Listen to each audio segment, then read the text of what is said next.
Hello, welcome back. So some time ago I created a video about Alibaba, and with that video I actually provided you with a free and simple discounted cash flow model. And I received some criticism, and it was fair criticism to be frank, because I didn't include things like the terminal value. And again, this was a very simple one, but I wanted to make it better for you. And so I created a new version which is much more concise, and it has more information here, better highlighting, and more information put together, and a few more variables actually to make it easier to substitute things and play around with different scenarios. Now, before we begin, let me thank you for being here. If you haven't subscribed to the channel and you are interested in this kind of content, please do, and leave a like as well. And that helps a lot. This is the only thing that I ask for in return for giving you this Excel sheet for free, because you can find a link in the description box below, and you can basically copy that and use it to calculate your companies, and just calculate any other stock that you want to for these kinds of projections over here. And in this video, we will explain exactly what's happening here and how to use this spreadsheet. It's very, very simple, really. Now, I'm actually working on software that is automating all this, and I'm gonna be giving you access. So this is another reason why you would want to subscribe, because there's gonna be a lot more in the future, and you can gain, a position. You can get You can gain a place in our software. So thank you for being around, and let's do this. So what's going on here? We're using Facebook, and we're getting the free cash flows per year. So starting from 2017 to 2021. And this is basically copy-pasted from the free cash flow statement, the cash flow statement. It's the free cash flows per year. You can use something like Yahoo Finance, for instance, and get these values and copy-paste them here. These are in millions. So this is 17 billion over here. And these are the only 5 years that you need to substitute here for your stock, for your company. Everything else happens automatically. And I will explain what is happening. So these values over here, the free cash flow growth, is automatically calculated, and it's the difference between the previous year's cash flow and the current year's cash flow. So from 2017, 2018 actually had a loss of 12% in terms of free cash flow, while 2021 gained 65% from 2020. That's what it is. And I have a convenient way for you to know what is the 5-year average free cash flow growth. And in my previous model, I was using that to make my projections, but now I wanted to allow for you to be more conservative and use it in an easier method, an easier way. And you can just use this line. This is the one that you need to input. And in this case, I'm using 13%. You can see that if I use 15, it's going to be adjusted over here. It's automatic. And so I'm using 13% for this one, which it's about half of this, and I think it's pretty conservative. We can always play with these values, and we will a little bit later at the end of the video. So stay tuned. It's going to be very interesting. So the perpetual growth rate, I will explain later. I won't go into detail now, but you typically want to have it at 0 to 2% for the most part, is what you want for this one. And again, I will explain. The other thing that you need to substitute is the amount of shares that the company has. For Facebook is 2.72 billion shares. And you can find the outstanding shares, again, looking at a service like Yahoo Finance, and you can find this information. Remember, this is in the millions as well. This is why I'm multiplying by 1,000. If you're getting a value that's already in the millions, you can just input that directly. So this is everything that you need to input. And the moment you input these free cash flows over here, let's see what's happening. This gets automatically populated here. And you will notice the 13% that we set over here in our free cash flow growth is used to project free cash flow growth of 13% annually. And so this is how free cash flow grows year over year, if there is a 13% gain every year increase in terms of its free cash flow, which I think is a fair and conservative value to use here. Now, what we need to be doing is discount the free cash flow for each of those years to the present value of that. This is the present value of free cash flow. Why? Because there is two things that are going on here. If we're making $92,000 in 2028, for instance, that's 60 years from now. And so we want to discount it to present value, because there's things like inflation, and you also need to account for how much money you want to be making in the process. And this is why we're using something which is called discount rate. We're using this formula with a discount rate of 15% in this case to say to actually inform the model that in our projections we want to discount this cash flow so that today we would be gaining 15% of our money back as profit. And if we get this kind of discount, how much is the actual present value of this cash flow that's going to be gained in 2028, which is 92,000. And if we discount that for 15% and bring it back to today, the actual amount is going to be almost $35,000 instead of 92. Again, remember, this is not only inflation, it's also the discount rate that we're using. So it's actually, think about it like a 15% inflation. And remember that the compound interest is the exact inverse of the discount rate over here, the discount formula. So this is what we're doing. This is the calculation we're doing. We're taking it back instead of taking it forward. So we got our free cash flows here, all of those, for the next 10 years. This is 10 years till 2022 till 2031, really. And this is what we're calculating here. Now, the next thing, and the thing that I wasn't doing in my previous version, the previous version of my free cash flow model, I wasn't using a terminal value, and I am using it here. You can see the formula. And what is the terminal value? And I'm using the perpetuity method, by the way. What is the perpetuity method and what is the terminal value?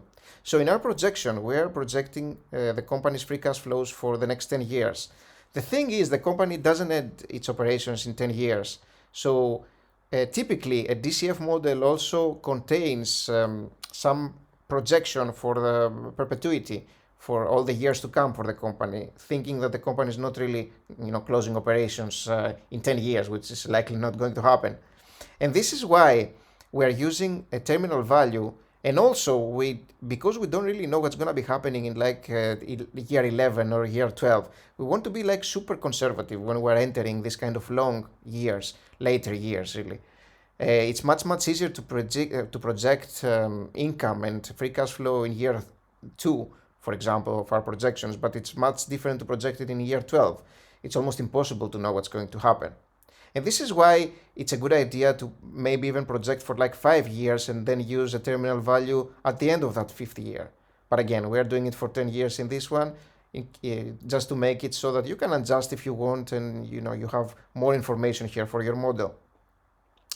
Now, the terminal value says this. If we are in 2031 and we want to be projecting perpetual growth for the next 100 years, 500 years, what's going to be that growth? Now, typically, the whole economy doesn't grow that much, right? It doesn't grow 15% or 30%. That doesn't happen. And so you would expect a company to grow at most 2%, because if it grows more than that, it will at some point surpass the economy in terms of growth, and that can't happen. No company can be larger than the economy, in many years from now. And so typically we tend to use very low values, and even 2% may be a little bit excessive here. You may want to use 1% or even 0% in some situations, or even minus even, just to be even more conservative. I'm just using 2 here, but I can calculate a model later and just use 1, 2, and show you what changes here. And so if we calculate this terminal value in perpetuity here, we're getting $1 trillion for the company. And the simple way to do that is we're going at year 2031, and we're projecting in perpetuity from here. So we're using the 10th year for our perpetuity projections over here. Again, you could do it with 5 years, for instance, if you want to be probably a little bit more precise and more specific, I suppose. It doesn't really matter though too much. So the thing is, we're getting the terminal value here. And we also have the total value, which is the very thing that we want to be calculating, which is the sum of all these 10 years of cash flow. So it's actually getting the sum of all these values over here from 2022 to 2031, all these cash flows over here. It's getting a sum of those, and it's also adding the terminal value when it's discounted for the 10th year, because again, we are projecting from year 10 and on. And so when that happens, we're getting a total value of 613 billion over here. And the very last step that we need to do is we are using the outstanding shares, and we're getting the total value and dividing by the current number of outstanding shares. And obviously, if the company buys back shares, that's going to be even better for us. And now if we do that, we're getting that the price to pay today in order to enjoy a 15% discount rate, so basically a 15% gain every year in perpetuity, that is, for the next 10 years at least, is going to be $225.42 per share. And so that means that at any point below this value, we are enjoying a 15% gain every year. Again, these are all projections. It doesn't mean that it will necessarily happen, but it's based on the free cash flow that the company is making. It's a very, very important projection to make in order to see whether you are looking at an undervalued or overvalued company. This is very, very close to its intrinsic value based on what the company is actually making. So that's a very, very good value to know, very important value to know of. And then I also have a small thing here that actually calculates how much money you would be making in 10 years' time. It's a very, very simple compound interest calculation over here. How much you will be getting, that's just informative here, it's not a big deal. But let's play with these values a little bit now, see how things are affected. Typically, you want a discount rate that is at least 10%, so I won't go lower than this, because you can get an ETF, like an S&P 500 ETF, and make more than, or actually make 10%. It's 10% is the average that the whole market fund is making, like the market fund, the US market fund is making for the last century or so. So, and if you account for inflation, it's like 7 to 8%. But we want to be gaining more because we are actually risking more when we are buying a stock and not an index fund. It's much more risky, it's much riskier to buy a stock than actually buy a basket of stocks, which is an ETF, and in this case the S&P 500, for example. So we are using 15%, which is a little bit aggressive in our example. You could use something like 13%, which is a little bit more normal.